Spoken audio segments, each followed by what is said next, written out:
Bonjour et bienvenue pour cette nouvelle analyse hebdomadaire technique du lundi 27 septembre 2021.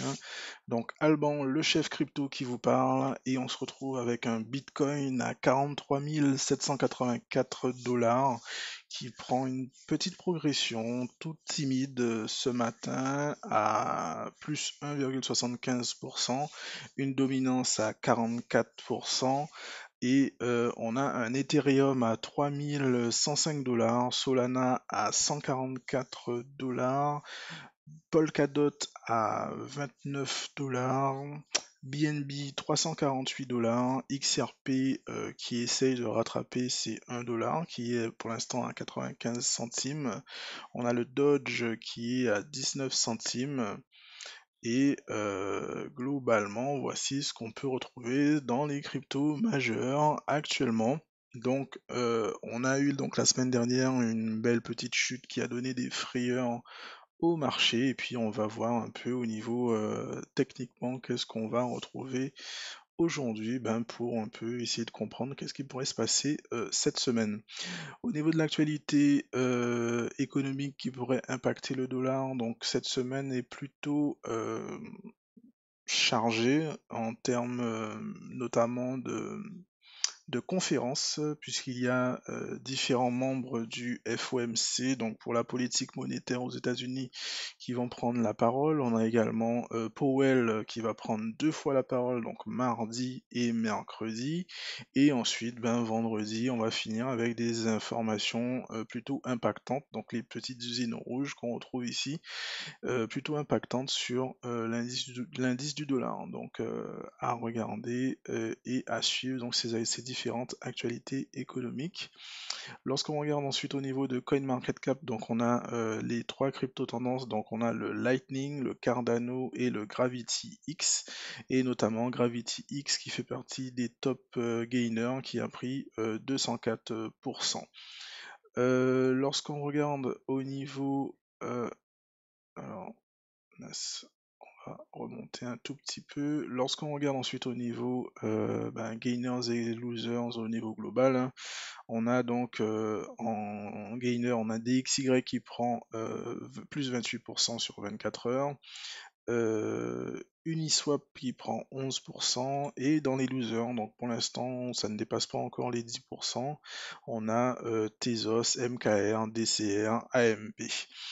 Euh, Au niveau du Scalpex NX, donc on est dans un indice Fear and Greed actuellement au niveau Fear sous la notation 26. On a un social index à fond sur up et un market order flow à la recherche de fortes ventes actuellement.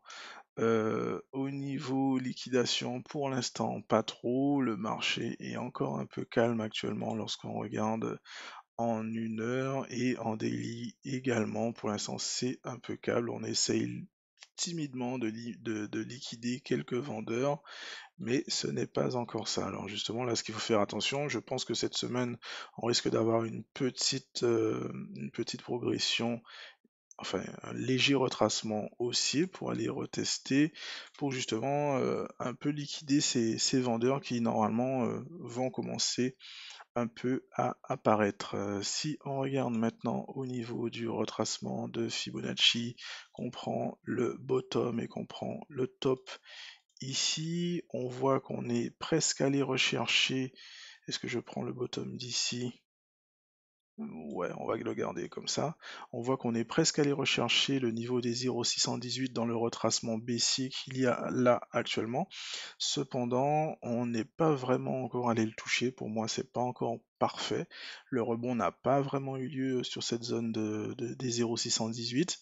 Donc, à surveiller, hein. Là, on voit qu'il y a bien une dynamique baissière qui est mise en place, hein. Si je prends mon pinceau, donc j'ai un sommet ici, un sommet à ce niveau qui est beaucoup plus bas, et un autre sommet ici à ce niveau qui est également beaucoup plus bas. Donc peut-être qu'on va aller retester ce sommet, puisqu'on voit qu'on est dans une zone, on va dire, presque de niveau clé, hein, qui fait plutôt à la fois support et résistance, on le voit là. Donc peut-être zone euh, zone un peu d'indécision. Donc à surveiller hein, ce qui va se passer ici et voir est-ce qu'on aura un breakout pour un peu inverser la dynamique qui est mise en place, on pourrait peut-être voir hein, qu'il y a un bottom ici, un bottom ici un tout petit peu plus haut. Donc à voir est-ce que le sommet enfin la ligne qui est ici serait cassée et inverser du coup la tendance à voir. Ensuite globalement, si on dézoome, en fait, euh, on voit en fait qu'il y a enfin, une petite ligne de tendance qu'il y a ici, hein, et celle-là, je la garde en vision, qui pourrait me dire que voilà, on ne sait jamais, ben, si cette dynamique baissière qui est mise en place sur le moyen terme, ben, il y a des chances qu'on puisse revenir ben, vers ces zones de prix là, les 28 000 $ par exemple, pour essayer de voir, de trouver un support solide pour aller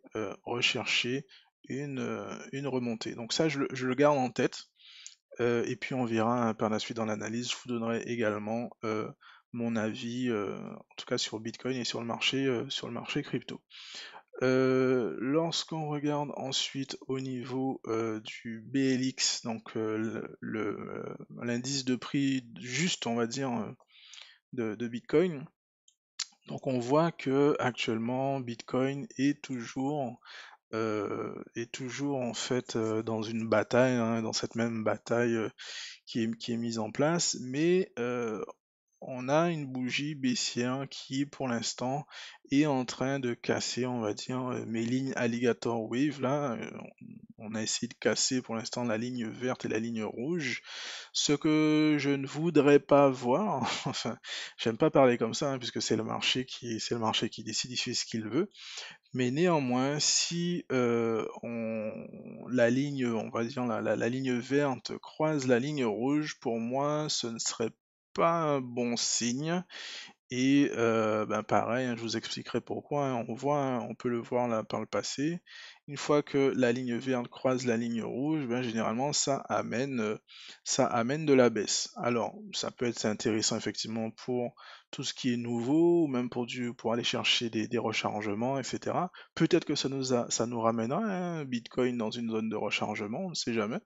Et ou peut-être ben, aller retester effectivement cette grosse zone de prix hein, là qui est entre ben, les 28 000 et les 32 000 $. Donc peut-être aller rechercher un rebond à ce niveau pour pouvoir repartir à la hausse.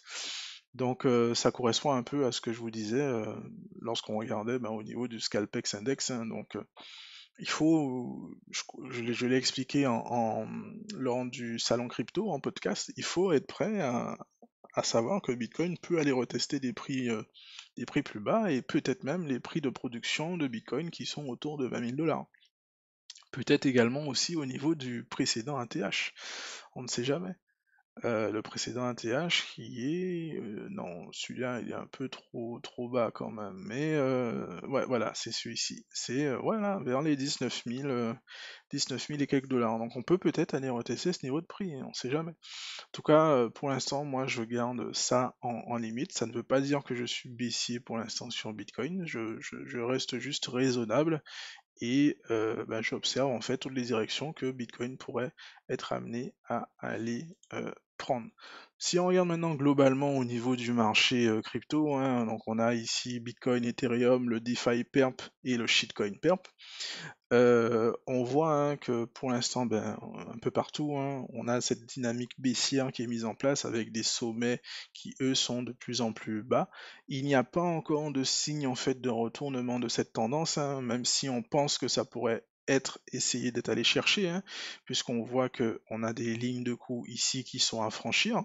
Donc si les lignes de coût sont franchies et que les bougies ben, clôturent au-dessus des lignes de coût, ben, peut-être signe d'inversement de tendance et donc de continuité de cette hausse. Pour l'instant, rien n'est vraiment confirmé et je garde pour l'instant mon avis ben, sur une dynamique baissière qui pourrait être maintenue tant que techniquement je ne vois pas ça qui est cassé quoi. Ces lignes de coups là qui sont cassées. On voit effectivement qu'on a cassé en plus les niveaux 0,382 de Fibonacci. Sur Bitcoin Ethereum, on est presque allé chercher le retracement des 0,618, même si ça n'a pas été totalement parfait. Par contre, sur le shitcoin perp, oui, on est allé rebondir dessus. Et sur le DeFi perp, pareil, c'est pas encore tout à fait parfait. Donc, à suivre ce qui pourrait se passer au niveau ben, du marché crypto global. Mince, on va annuler ça. Euh, Si ensuite on regarde au niveau du DXY, donc l'indice du dollar, et qu'on le regarde maintenant au niveau mensuel ou en weekly, hein, c'est la même chose, on voit que ben, la semaine dernière ben, a été une bougie plutôt un peu hésitante, mais qui reste toujours dans notre zone hein, qu'on est en train de surveiller, de savoir est-ce qu'on va la casser ou non. Là pour l'instant, on est dans une bougie de la semaine qui commence en haussier.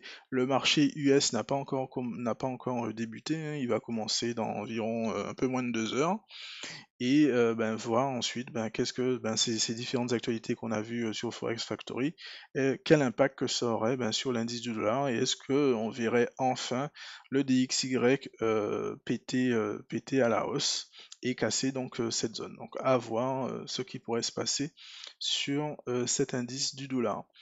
Ensuite, si on continue donc nos différentes analyses et qu'on va maintenant regarder ben, le marché, le total market cap, et pareil, on va le regarder directement en mensuel, hein, puisque on est dans cette dernière semaine, on est dans cette dernière semaine où je crois que c'est jeudi, hein, qui est la fin du mois.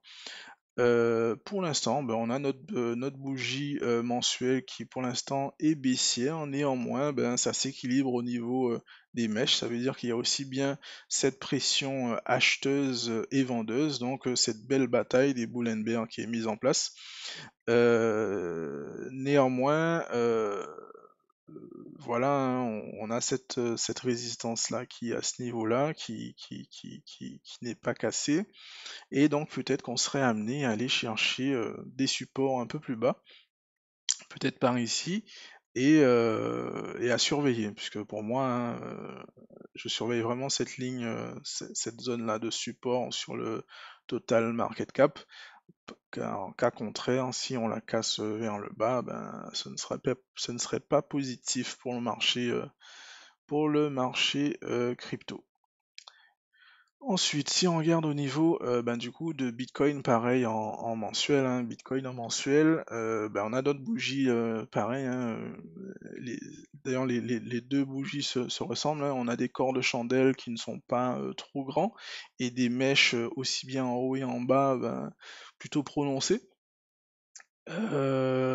Pour moi, ben, pareil, hein, peut-être aller rechercher des niveaux plus bas pour les bougies pour la bougie du prochain mois pour rechercher un support en tout cas.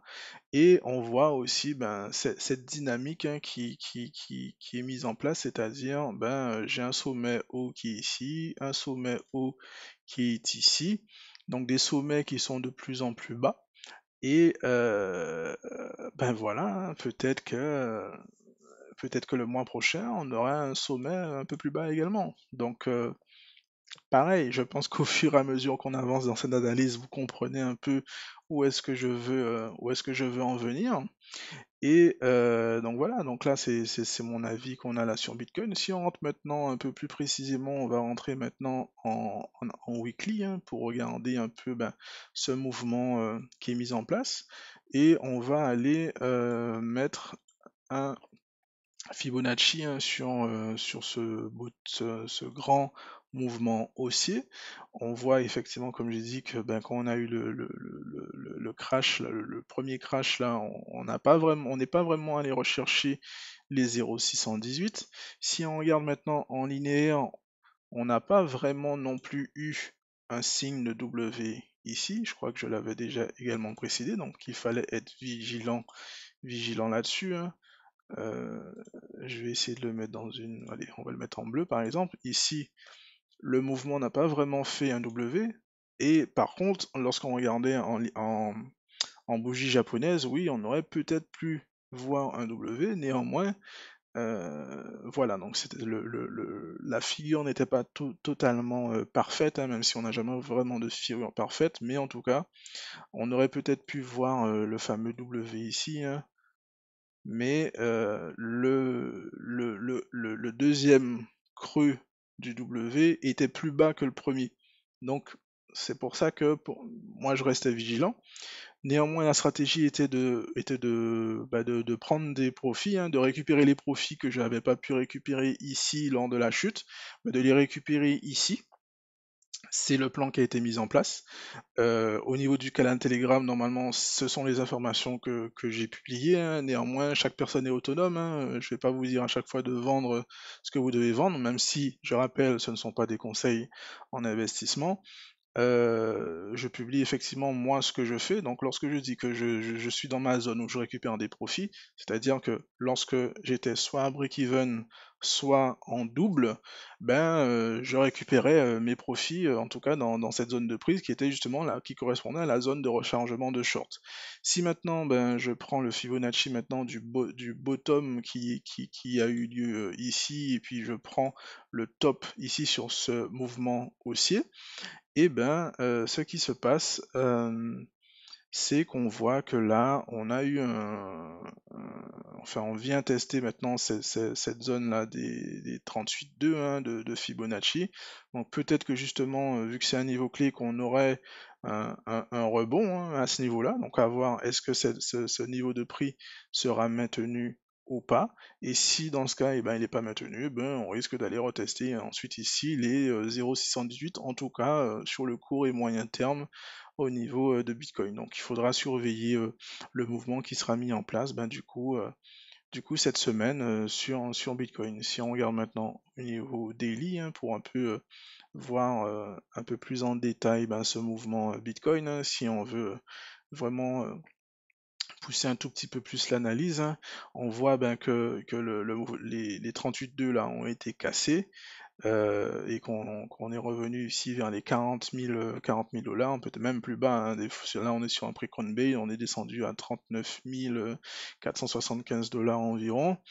Ben là on a eu le retracement aussi du mouvement, et puis pareil, hein, voir si c'est ce qu'on voyait sur le Scalpex Index, hein, on a ici la ligne de coup, on va dire, la neckline, et ben voir en fait est-ce que ce mouvement haussier qui essaye de se mettre en place, ben, va aller essayer de casser ça, ou est-ce qu'il va trouver ça à nouveau une résistance ici et qu'il va chuter. Et ensuite, quand on regarde au niveau du volume profile, ben, les zones de prix, ben, c'est ici, et puis ensuite, grosse zone ici, là. Voilà, donc après, en même temps, on arrive dans une zone de rechargement ici à ce niveau-là. Donc, voir est-ce que, ben, pareil, hein, il n'y aurait pas des W qui essayent de se mettre en place. En tout cas, tant que justement on n'a pas cette structure de bottom qui essayera de se mettre en place, pour moi, ça ne valide pas, hein, puisque si on sait qu'on a eu un top de marché ici, ben, tant que moi je ne vois pas une structure, en tout cas au niveau technique, qui montre, hein, qu'on est arrivé et qu'on est en train de créer un bottom. Pour moi, on reste dans une dynamique baissière, et c'est l'avis en tout cas que je me fais en tout cas sur Bitcoin et le marché crypto en ce moment. Ça ne veut pas dire qu'il n'y aura pas d'opportunités à prendre, hein, puisque par exemple, comme je le disais la semaine dernière, moi j'ai pris un mouvement sur le token DYDX, qui est en fait comment dire, une plateforme d'échange décentralisée, et je me suis positionné dessus, et là j'ai déjà fait un x2, malgré que le marché soit baissier, j'ai fait un x2 en fait sur ce token. Donc voilà, moi j'ai déjà récupéré une partie des profits.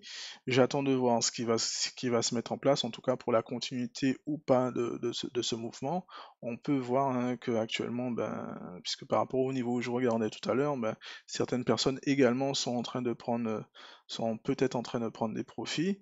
Donc regardez ce qui pourrait être mis en place, en tout cas sur DYDX, là je le regarde en 1 heure, et voilà, donc voilà, même si je peux avoir un sentiment baissier, puisque techniquement c'est ce que moi je vois, euh, ça ne veut pas dire que je n'ai pas non plus recherché les possibilités de faire aussi des profits. C'est juste que maintenant, c'est comme si on tradait à la bourse, on va chercher des fois 2, alors que généralement, quand les gens rentrent dans la crypto, ils se disent, ok, moi si je vais dans la crypto, c'est que je cherche des fois 10. Donc voilà, pour l'instant, ça reste gentil, et puis voilà, donc voici mon avis là concernant Bitcoin. Si on regarde maintenant au niveau d'Ethereum, alors ce que je vais faire, c'est que je vais supprimer, supprimer les dessins, histoire de repartir sur une analyse un peu plus propre et se faire un avis. Ça peut être intéressant hein, des fois hein, de rendre son graphique un peu plus épuré.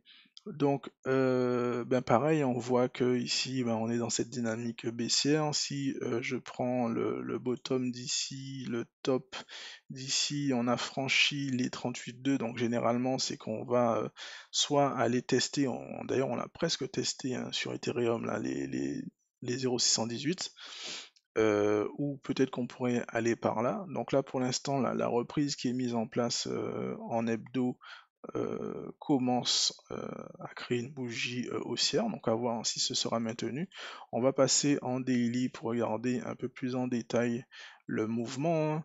Donc là, on voit qu'il y avait cette dynamique baissière qui est mise en place. Néanmoins, il y a peut-être à voir, hein, c'est toujours la même chose, hein. Ici, neckline. Bon, mon trait n'est pas tout à fait droit, hein. Ici, j'ai un bottom qui est là. Et par contre, j'ai un bottom ici qui est un tout petit peu plus haut. Donc pareil, à voir est-ce qu'on va casser cette neckline par le haut et justement reprendre une progression haussière. Donc là, je pense que va falloir observer le mouvement qui sera mis en place sur Ethereum en tout cas, contrairement à celui qui est mis en place sur Bitcoin. Observer le mouvement qui sera mis en place sur Ethereum et voir en fait est-ce qu'il aura la puissance d'aller casser cette neckline et continuer son mouvement aussi. En tout cas, je sais que certaines personnes, lorsqu'on a vu bon, Ethereum à 2700, 2500, proche de 2500 $, oui, on se dit qu'on achète. Donc ça peut être plutôt positif, effectivement, hein, c'est clair, hein, de voir, pour ceux qui ont loupé le mouvement, de voir un Ethereum à moins de 3000 $, donc c'est intéressant d'acheter. Donc voir qu'est-ce qu'on pourrait créer, en tout cas comme mouvement sur Ethereum ou pas. Ensuite, si on regarde maintenant au niveau de XRP, là on essaye on est toujours pareil hein, dans cette dynamique baissière. XRP essaye d'aller retester son niveau des 1 $, mais à chaque fois il est rejeté. Pareil, hein, donc lui, il a bien rebondi sur les 0,618. Donc on a pour l'instant un espèce de bottom hein, qui est maintenu ici, donc un peu comme le mouvement qu'on peut voir sur Ethereum. Ici, bottom ici. Donc des creux qui sont de plus en plus hauts, mais on ne casse pas encore en fait la ligne de coup. Donc pour prendre position, enfin prendre position, pour valider pour moi une reprise à la hausse sur XRP, il faudrait déjà casser en fait cette ligne qui correspond justement au niveau des 1 $. Donc si on clôture au niveau des 1 $ et que ça continue, il y a des chances que la reprise puisse se mettre en place sur XRP, cas contraire, on irait à nouveau visiter, en tout cas à court moyen terme, les 0,618. Si on regarde maintenant au niveau de Polkadot, alors Polkadot, lui, il est dans sa dynamique, hein. On a des sommets qui sont de plus en plus bas, qui sont en tout cas mis en place pour l'instant. Aucun signe de retournement de tendance. On est actuellement sur 29, 29 $. Moi, globalement, je pense qu'on pourrait retourner en tout cas sur les 25 $. En même temps, là, on est en train de retravailler une zone de 38, de 0,382 de Fibonacci au niveau en termes de retracement. Donc, voir qu'est-ce qui serait mis en place. Pour l'instant, là, c'est encore trop tôt, puisque la bougie, on est en daily, donc la bougie d'aujourd'hui n'est pas clôturée, donc on ne sait pas est-ce qu'elle est haussière ou baissière pour pouvoir en dire que on a un creux. Pour l'instant, on ne sait pas. Donc il faudrait vraiment attendre la clôture d'aujourd'hui et de voir en fait sur Polkadot qu'est-ce qu'on a ici. Est-ce qu'on a un creux à ce niveau-là, ou est-ce qu'il sera plus bas ou plus haut, je ne sais pas. Donc à voir et attendre donc la clôture d'aujourd'hui sur Polkadot. En tout cas, pour l'instant, c'est un peu trop prématuré pour un peu s'avancer sur l'analyse, mais globalement, pour l'instant, c'est une dynamique baissière qui est mise en place. À voir maintenant qu'est-ce qui sera créé ici. Si ensuite on regarde au niveau, il y a une autre crypto que je voulais voir, mais c'est CHZ. Donc si on regarde maintenant au niveau du Chiliz, on voit qu'on est dans la zone de rechargement, en tout cas de ce mouvement haussier actuellement, et un rebond qu'on a eu ici. Ensuite, on revient à nouveau dans cette zone et on est actuellement en train d'essayer d'y rebondir à nouveau. Ça peut être effectivement un niveau clé intéressant pour recharger, hein, puisqu'on voit qu'on revient à nouveau à peu près dans cette zone ici où à chaque fois on a eu des rebonds à ce niveau-là. Donc peut-être un niveau qui sera défendu par les investisseurs, en tout cas de Chiliz. Globalement, je pense que c'est tout ce que je voulais voir en fait au niveau de l'analyse des tokens en tout cas que je voulais présenter. Et ben, je voulais vous montrer deux petites choses. C'est ce qu'on appelle le Golden Cross. Le Golden Cross va correspondre en fait aux moyennes mobiles 200 et 50 qui sont appliquées au Bitcoin. Et en fait, ce qui se passait, c'est qu'il y avait des investisseurs qui se disaient attention, on risque d'avoir mi-septembre un Golden Cross sur le Bitcoin. Et généralement, lorsqu'on a un Golden Cross, ben, on a une progression haussière de Bitcoin. C'est-à-dire que là, par exemple, lorsque la moyenne 50 croise la moyenne 200 et que le cours est au-dessus ben, de cette moyenne 50, ben, généralement on a une progression haussière. Donc on a eu le Golden Cross ici, il y a eu un Golden Cross ici, on a eu après une progression haussière, et un peu plus avant dans le temps, hein, petite progression haussière ici, et dans les historiques de Bitcoin, il y en a également eu. Néanmoins, ce qui s'est passé, ben, c'est que le Golden Cross a eu lieu, mais pas dans la bonne configuration. Euh, donc si on le regarde ici, là, donc je les ai matérialisés hein, sur un graphique en daily. Donc si je remonte à peu près donc les dev cross, c'est lorsque justement, ben, c'est la fin, on va dire, la fin du bull run, la fin de la progression haussière. Ici, donc, on a eu un golden cross. Donc, la moyenne 50 est représentée en bleu et la moyenne 200 représentée en orange. Donc ici, on a un golden cross, progression haussière de Bitcoin. Ici, on a un golden cross, progression haussière de Bitcoin. Si on reprend un peu avant, mais il est beaucoup plus avant, il y a aussi le Golden Cross qui a créé en fait toute cette progression haussière également. Et ensuite, le Death Cross est arrivé ici. Ensuite, on est passé bearish sur Bitcoin sur un plutôt long terme. Golden Cross, ensuite un Death Cross ici, donc progression baissière de Bitcoin, jusqu'à avoir un Golden Cross à nouveau ici.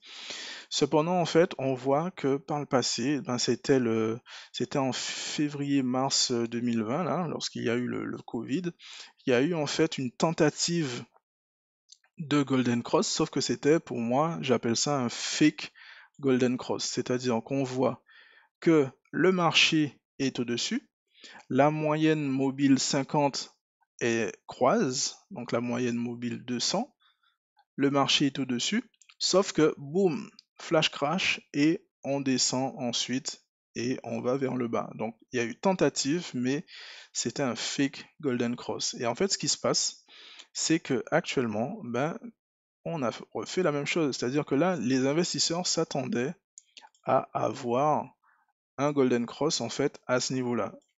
On voyait donc les moyennes mobiles arriver à se croiser, sauf qu'il y a eu ben, on va dire cette période-là d'Evergrande, Ici, là, hein, on le voit, hein, on croise, le marché est au-dessus, sauf que tout de suite après, boum. Donc pour moi, c'est à nouveau un fake Golden Cross.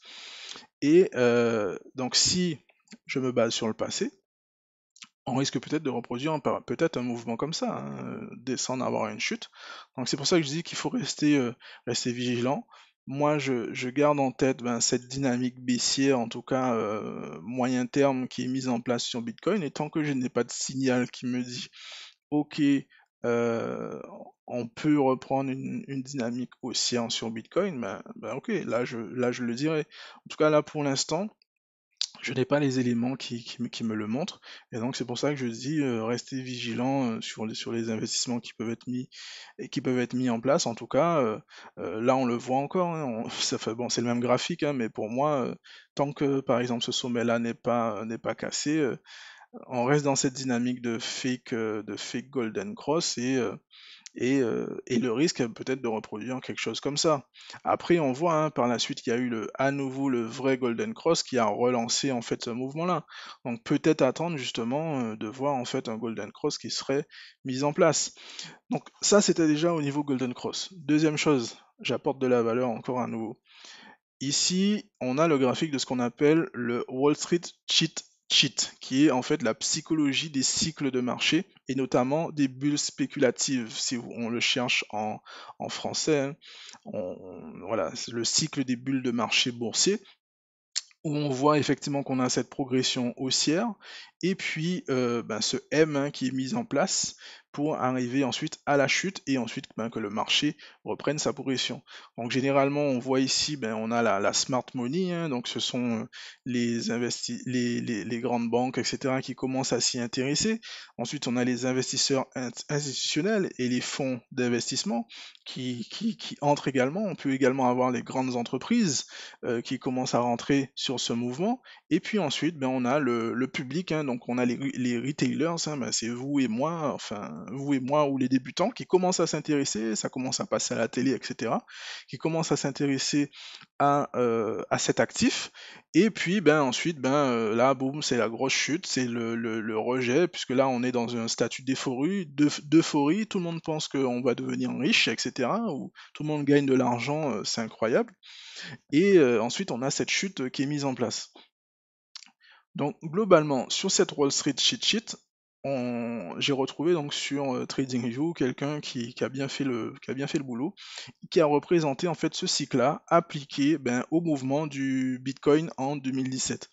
Donc, pareil, hein, donc là, personne n'y croit, donc en plus, lui, il se base sur les niveaux de Google Trends. Donc, on arrive jusqu'à l'euphorie. Donc là, tout le monde pense qu'il va devenir riche. Et ensuite, ben, il y a eu cette chute du marché. Ensuite, il y a eu une reprise de progression haussière, et là, ben, les gens se disent, ok, ça va. Lorsqu'il y a eu le début ensuite de la deuxième chute, on se dit, ok, ça va, il faut juste un peu se calmer pour que on puisse reprendre un peu du temps, et sur la progression haussière ben, du rallye, ça va aller, ça va aller. Ensuite, une fois qu'on l'a, ben, on commence à chuter, on commence à se dire, ah, je comprends pas, je commence vraiment à perdre beaucoup d'argent là, mon portefeuille il descend vraiment. Pour ceux qui sont en plus en effet de levier, ben là ils commencent à avoir des appels de marge. Ensuite, ici, ben, on arrive dans la période de déni, hein, où là on dit bon ben les investissements ils sont bien placés là où ils sont, c'est un bon actif, ça va vraiment venir.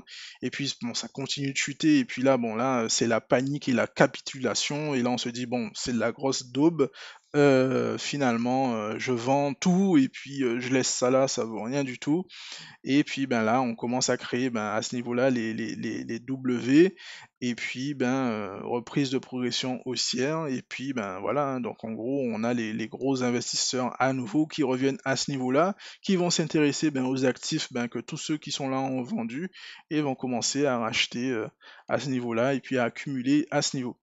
Alors globalement, lorsque vous regardez ce graphique-là, est-ce que ça ne vous fait pas penser un peu ben, à ce qu'on voit au graphique qu'on peut voir sur Bitcoin, globalement? Ça y ressemble un peu quand même. Faut pas se leurrer. Ça y ressemble un peu. Ici, progression haussière, hein.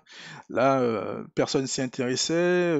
Lorsqu'on est arrivé un peu à ce niveau-là, donc c'était en décembre pour moi, hein, j'ai eu l'impression de revoir ce schéma-là dès le mois de décembre. Donc lorsqu'on est arrivé ici, là j'ai eu justement beaucoup de contacts personnes sur les réseaux sociaux pour faire un peu des séances de coaching.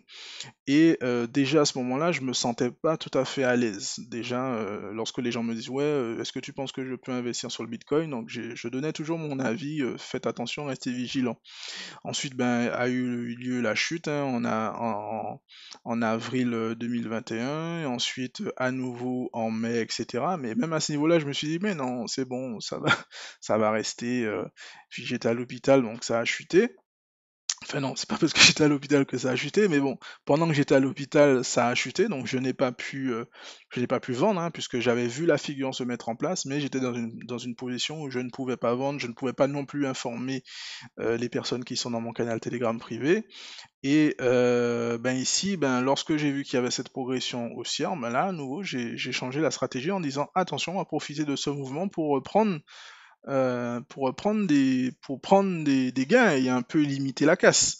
Ce qui fait que là aujourd'hui, ben on a ce mouvement baissier qui me met plus à l'aise en tout cas dans le marché.